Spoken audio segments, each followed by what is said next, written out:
மூத்த பத்திரிகையாளர் கோலாகல ஸ்ரீனிவாஸ் அவர்கள் இணைப்பில் இணைகிறார். வணக்கம் திரு ஸ்ரீனிவாஸ், இணைப்பில் இருந்தமைக்கு மிக்க நன்றி. இத்தனை நாட்களா இந்த கூட்டணி குறித்து தாவேக தரப்புல இருந்து ஒரு குழப்பத்திற்கு ஒரு முடிவு கட்டப்பட்டிருக்கிறது அப்படின்னாலுமே என்டிஏ கூட்டணி ஒரு மாபெரும் கூட்டணியா திமுகவுக்கு எதிரான வாக்குகள் எல்லாம் கன்சாலிடேட் பண்றதுக்கான நடவடிக்கையில தான் இறங்கிட்டுருதோன்னு சொல்லியிருக்காங்க. இன்னைக்கு விஜய் அவர்களுடைய இந்த அறிவிப்பு மூலமா களம் 4 முனை போட்டியா இருக்க போகுதுன்றது உறுதிப்படுத்தப்பட்டிருக்கு. ஆன்டி இன்கம்பன்சி வாக்குகளும் பெரிய அளவில் பிரிய போறது அப்படின்றது இது நம்மளால பார்க்க முடியுது. ஸோ இப்போ களம் பாஜகவுக்கு எந்த அளவுக்கு சாதகமா இருக்கும்னு நீங்க நினைக்கிறீங்க? ஆன்டி இன்கம்பன்சி வாக்குகள் யார் பக்கம் போகும் நீங்க நினைக்கிறீங்க? ஆன்டி இன்கம்பன்சி வாக்குகள் மட்டும் இல்ல, அதை தாண்டி நிறைய வாக்குகளும் பிரிய போகின்றன. நீங்க ஏன் ஆன்டி இன்கம்பன்சி வாக்குகள் மட்டுமே பிரியும்னு நினைக்கிறீங்கன்னு எனக்கு புரியல. பல வாக்குகள் பிரியும், அதுல ஆன்டி இன்கம்பன்சி வாக்குகளும் பிரியும். பல வாக்குகள் அப்படிங்கிறப்போ சிறுபான்மையினர் வாக்குகள் பிரியலாம். நேற்றுக்கு வரைக்கும் சிறுபான்மையினருக்கு ஒரு சாய்ஸே இல்லாமல் இருந்தது. ஏன்னா இந்தியாவுக்குள்ள பிஜேபி இருக்கிறதுனால இந்தியாவுக்கு போட முடியாது. அப்படின்னா ஒரே ஒரு வாய்ப்பு டிஎம்கே தான் அப்படின்னு ஒரு சாய்ஸ் தான் இருந்தது. இன்னைக்கு செகண்ட் அவென்யூவா விஜய் வந்திருக்கிறார். விஜய்க்கு போடுறாங்க இல்ல, அது ரெண்டாவது விஷயம். ஆனால் விஜய்ங்கிற ஒரு சாய்ஸ் இருக்குங்கிறத மறந்துடக்கூடாது. அதனால விஜயை நோக்கி ஒரு சிறுபான்மையினர் ஓட்டு, ஒரு முஸ்லீம் ஓட்டு, இல்லாட்டி ஒரு கிறிஸ்துவர் ஓட்டு போனாலும் அது கடந்த தேர்தலில் டிஎம்கேக்கு போட்ட வாக்காத்தான் இருக்கும். அப்படிங்கிறப்போ ஒரு வாக்கு போனாலும் அது திமுகவுக்கு. அது ஒண்ணு. ரெண்டாவது 18 இருந்து 40 வயசுக்கு உட்பட்ட பெண்களுடைய வாக்குகள் பெருமளவு விஜயை நோக்கி போகலாம் அப்படின்னு சொல்லப்படுகிறது. நாங்க களத்துல ஆய்வுல ஓரளவு அது உண்மை அப்படின்னு தெரிய வந்திருக்கு.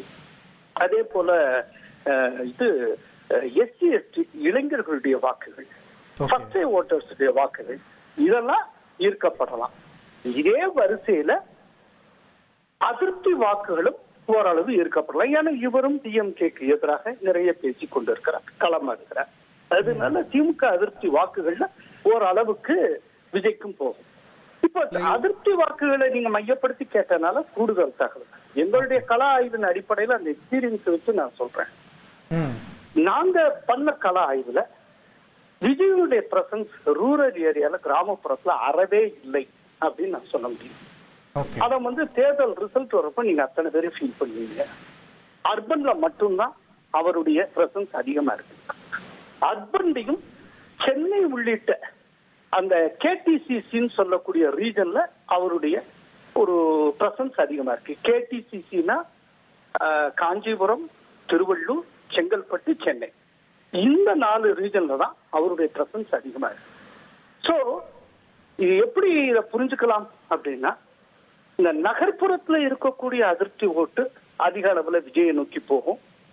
ரூரல் சைட்ல இருக்கக்கூடிய அதிருப்தி ஓட்டு பெருமளவு அதிமுகவை நோக்கி போகும். இந்த விதமா இது ஸ்பிளிட்டா இருக்க வாய்ப்பு. ரெண்டாவது ரொம்ப முக்கியமான ஒரு விஷயம், விஜய் சொல்லியிருக்கல, நாங்கள் யாரோடையும் எந்த பேச்சுவார்த்தையும் நடத்தல.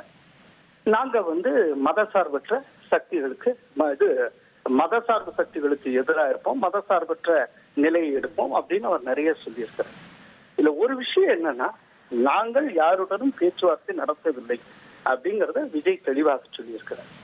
ஆனால் ஜஸ்ட் நேற்றைக்கு இது யார் ஆதவ அர்ஜுனா கொளத்தூர்ல பொதுக்கூட்டத்துல பேசுறப்போ ஏதோ பேச்சுவார்த்தை நடத்தினதாகவும் 90 சீட்ல ஆஃபர் பண்ணதாகவும் சுழற்சி முறையில முதல்வர் பதவி தரேன்னு சொன்னதாகவும் அவர் அள்ளி விட்டுக் கொண்டிருந்தார்.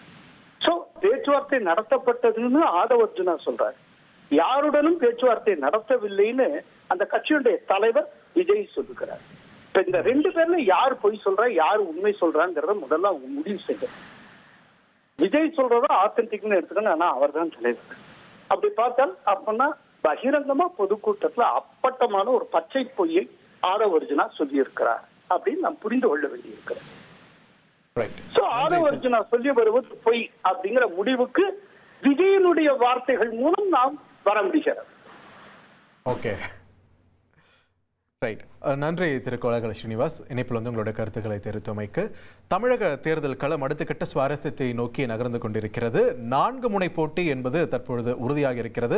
இதை தெளிவுபடுத்தி இருக்கிறார் தமிழக வெற்றி கழகத்தின் தலைவர் விஜய் அவர்கள். இஃப்தார் நோன்பு திறக்கும் நிகழ்ச்சியில் பங்கெடுத்த அவர் எந்த கட்சியுடனும் கூட்டணி குறித்தெல்லாம் பேசவில்லை, அதெல்லாம் வதந்தி என்ற மாதிரியான ஒரு ஃபுல் ஸ்டாப், அந்த பேச்சுக்கே ஃபுல் ஸ்டாப் வச்சிட்டார் அப்படின்னே சொல்லலாம். பட் ஸ்டில் ஒரு குழப்பம் நிலவிக்கிட்டே இருக்குது, மாறி மாறி சொல்லிட்டு இருக்காங்களே அப்படின்ட்டு. ஸோ வரும் நாட்களில் இது எந்தெந்த திசையில் பயணிக்க இருக்கிறது அப்படின்றத நம்ம பொறுத்திருந்தா பார்க்கணும். இனி செல்லும் இடமெல்லாம் செய்தி. தந்தி டிவியின் வாட்ஸ்அப் சேனலை ஃபாலோ பண்ணினா செல்ல இருக்கும் இடமெல்லாம் செய்தி. இதோ QR கோட் இப்பவே ஸ்கேன் பண்ணுங்க, ஃபாலோ பண்ணுங்க.